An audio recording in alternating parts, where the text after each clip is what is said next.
Alright, so we just did number 5, that was graphing from vertex form. Now we're going to graph from, this is in standard form. So we know some different things. We don't know the vertex right away, which means we also don't know the axis of symmetry. But we do know which direction this is opening. So remember, to determine which way it's opening, we want to look at that A value, which is always right in front. So on this one, this is the A value, and it happens to be positive, so this one would be opening up.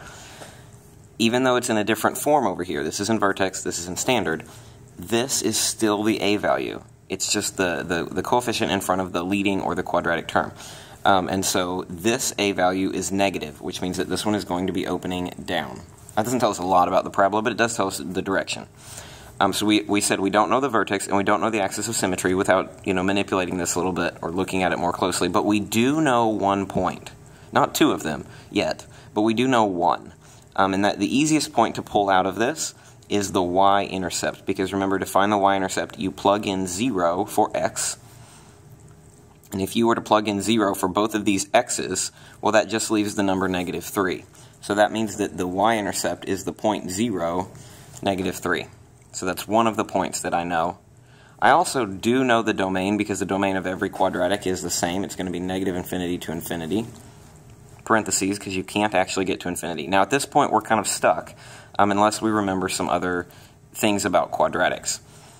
So remember, we could possibly factor this, and we could set it equal to 0 to find the x-intercepts, and that would give us some other points here. And then remember, the vertex is right in the middle of the two x-intercepts.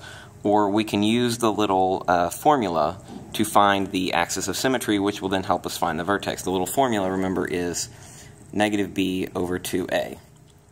So remember that this goes in order, a, b, and c, and those are just the numbers, not the variables. We're not concerned with x at this point.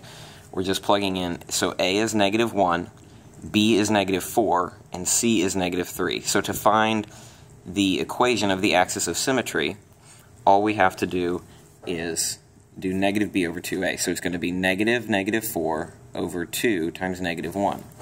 Well, -4 is +4, and 2 times -1 is -2. So the axis of symmetry is at x equals -2. That helps me find the vertex, because that means that the x-coordinate of the vertex has to be -2, and I just need to find the y-coordinate. Well, think about that. You know what x is, and you want to know what y is.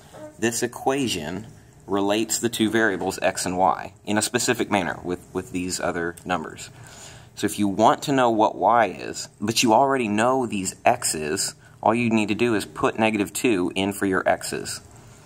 So we have y is going to equal negative. We're plugging -2 in for this x, and then we're also going to plug -2 in for this x, because they're not different x's, it's the same letter, so they have to be represented with the same number. It's a placeholder for a single number. So now I just have to evaluate this, but you have to be really careful with order of operations.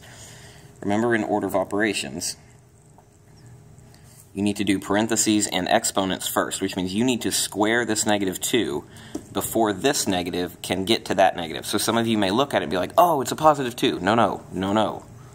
It's not a +2 at this point, because you have to square this first. So we actually want to do this part first.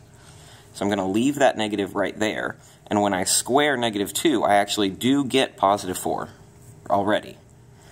And then -4 times -2 is +8, and then we have the -3. So now I have -4 plus 8 minus 3. So -4 plus 8 is +4, minus 3 is 1. So the y value here is going to be 1. So now I have my vertex. If I go ahead and graph the things that I have, notice I'll be able to then figure out the range, because I'll be able to look at the graph, and the other point that is symmetric to this point. So let me go ahead and graph the y-intercept. Is right there. The vertex is at -2, +1. The axis of symmetry goes through -2. And so you can see that this parabola is going to go like this, and so this other side has to go down this way, and it has to go down symmetrically. So you can see right here, this point is 2 away from the axis of symmetry, so that means that this one has to be 2 away, because parabolas are symmetric in that manner. So this other point is going to be -4, -3. Okay, so the only other thing I need here is my range. Remember, range is how far on the y we go, so how far up and down. Well, the lower bound of your range, this goes down to negative infinity. So your lower bound is negative infinity, parentheses, because you can't get there. And your upper bound, your graph stops right here. So what y value is that? Look at your y-axis. That is the y value of 1. So we go, my upper bound is 1, and I need a bracket there because I actually touch 1.